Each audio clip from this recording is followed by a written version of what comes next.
Hello दोस्तों, welcome to BL classes. आज की वीडियो में हम लोग सीखेंगे क्लास 10th की साइंस का सबसे पहला चैप्टर रासायनिक अभिक्रिया एवं समीकरण। सबसे पहले हम लोग समझेंगे कि रासायनिक अभिक्रिया क्या होती है। वैसी अभिक्रिया जिसके फलस्वरूप एक नए पदार्थ का निर्माण होता है तथा इस प्रकार बने नए पदार्थ का गुणधर्म पुराने पदार्थ से बिल्कुल अलग होता है। जिंदगी से जोड़कर समझते हैं।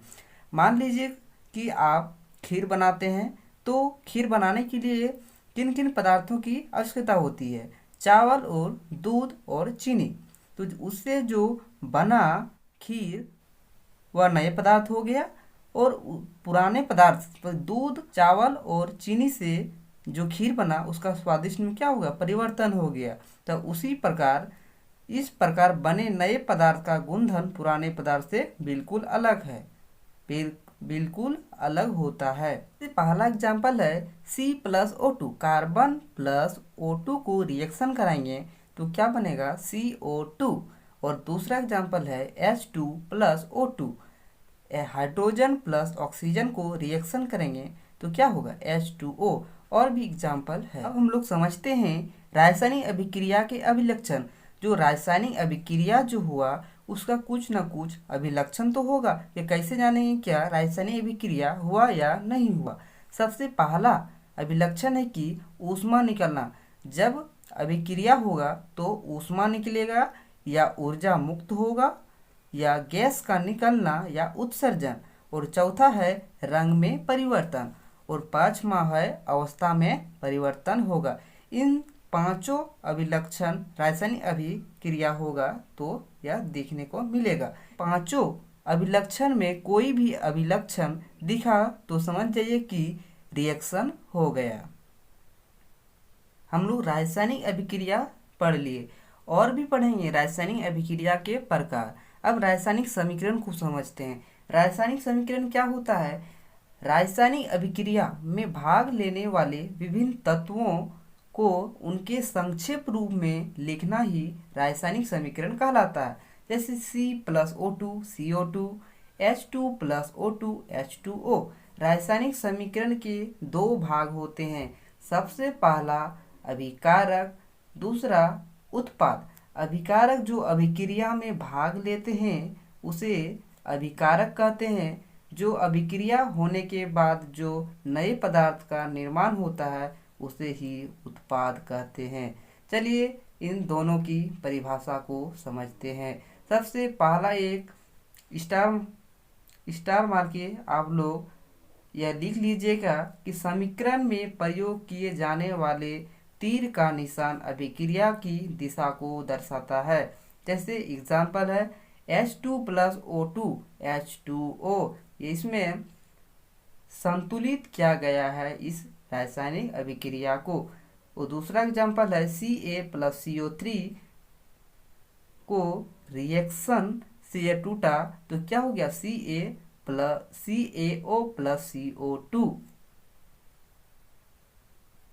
अभिकारक का परिभाषा क्या है? वैसे पदार्थ जो अभिक्रिया में भाग लेते हैं उसे अभिकारक कहते हैं। जैसे H2+O2 हाइड्रोजन गैस और O2 भाग लिया अभिक्रिया में, यही दोनों को ही अभिकारक कहते हैं। जो अभिक्रिया होने के दौरान जो उस पार में नए पदार्थ का निर्माण होता है इसे उत्पाद कहते हैं। उत्पाद का परिभाषा क्या है? अभिक्रिया होने के पश्चात अभिक्रिया हुआ, अभिक्रिया होने के पश्चात अभिक्रिया होने के पश्चात बनने वाले पदार्थ को ही उत्पाद कहते हैं।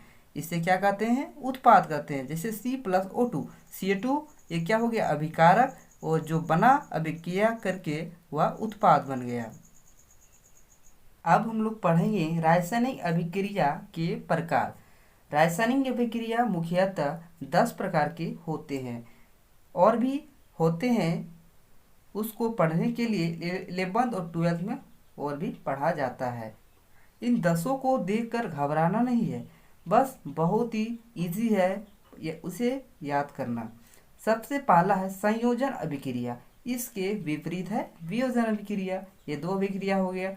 इन पांचों एक दूसरे के विपरीत है। और तीसरा क्या है, ऊष्माक्षेपी। ऊष्माक्षेपी का विपरीत क्या होता है, ऊष्मासोपी अभिक्रिया हो गया। पांचवा है विस्थापन। विस्थापन का विपरीत क्या हो गया, द्विविस्थापन अभिक्रिया। और उपचयन अभिक्रिया का दूसरा नाम ऑक्सीजन अभिक्रिया है।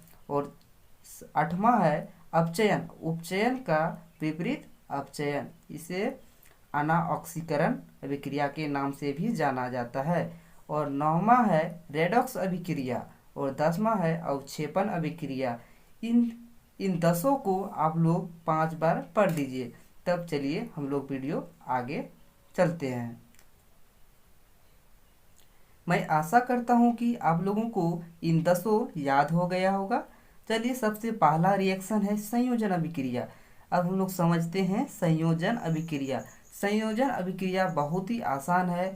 चलिए हम लोग समझते हैं। संयोजन अभिक्रिया में क्या होता है, ऐसी रासायनिक अभिक्रियाएं जिसमें दो या दो से अधिक पदार्थ मिलकर एकल पदार्थ का निर्माण करता है उसे संयोजन अभिक्रिया कहते हैं। इसमें क्या होता है, दो या दो से अधिक पदार्थ मिल के एकल पदार्थ मतलब एक पदार्थ का निर्माण करता है, उसे ही संयोजन अभिक्रिया कहते हैं। चलिए हम लोग एग्जाम्पल के माध्यम से समझते हैं। पहला एग्जाम्पल है कि C+O2 CO2। इसमें दो या दो से अधिक पदार्थ मिलकर एकल पदार्थ का निर्माण हुआ। जैसे H2+O2 क्या हो गया, H2O। इसमें भी दो पदार्थ इसमें है, दो से अधिक भी हो सकता है, दो से कम नहीं हो सकता है। तो दो पदार्थ मिलकर एकल पदार्थ का निर्माण हुआ H2O। अब दूसरा रिएक्शन है संयोजन अभिक्रिया के विपरीत है। संयोजन अभिक्रिया में क्या होता था, दो या दो से अधिक पदार्थ मिलकर एकल पदार्थ का निर्माण होता था। इसमें एकल पदार्थ टूटकर दो या दो से अधिक पदार्थ का निर्माण होता है। चलिए परिभाषा क्या है, ऐसी रासायनिक अभिक्रिया जिसमें एकल पदार्थ, इसमें एक पदार्थ वियोजित होकर, वियोजित का मतलब होता है टूटकर, वियोजित होकर दो या दो से अधिक पदार्थ का निर्माण होता है, उसे वियोजन अभिक्रिया कहते हैं। चलिए हम लोग एग्जाम्पल्स के माध्यम से समझते हैं। जैसे हो गया आपका CO2 हो गया, ये अभिक्रिया करके क्या टूटेगा, C+O2। अब दूसरा एग्जाम्पल है H2O।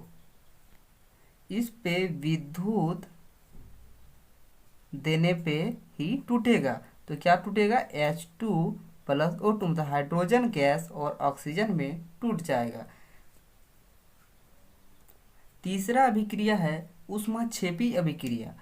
ऊष्माक्षेपी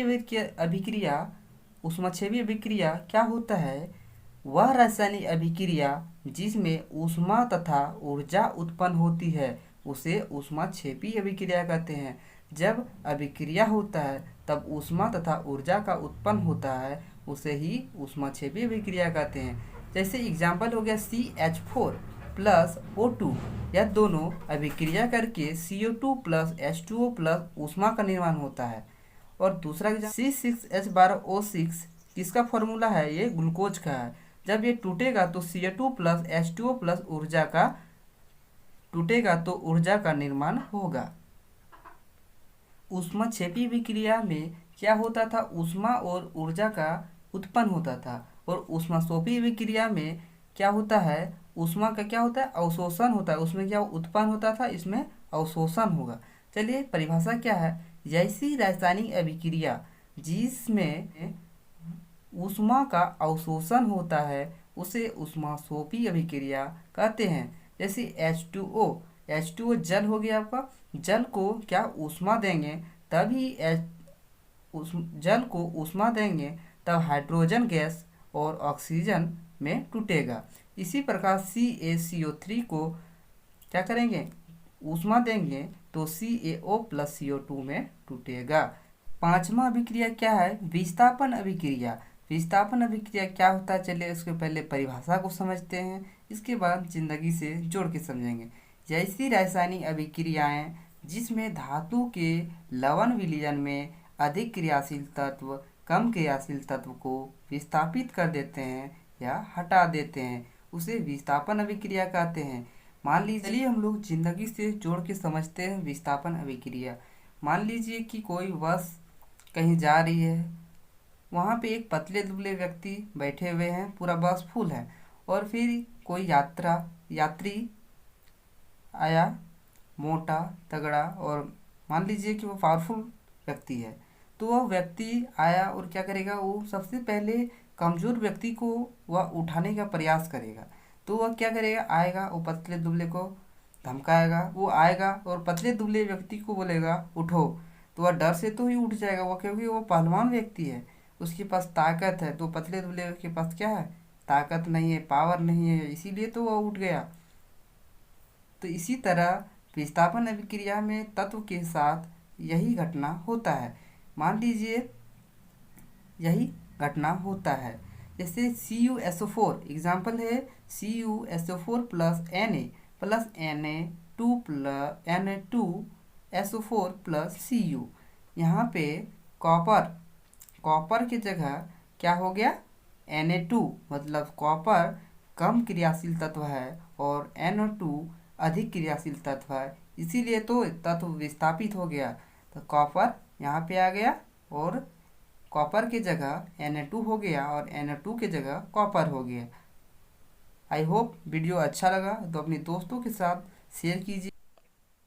पार्ट 2 बहुत ही जल्द आने वाला है। अगर चैनल को सब्सक्राइब नहीं किए, चैनल को सब्सक्राइब कीजिए और अपने दोस्तों के साथ शेयर कीजिए। धन्यवाद। जय हिंद, वंदे मातरम।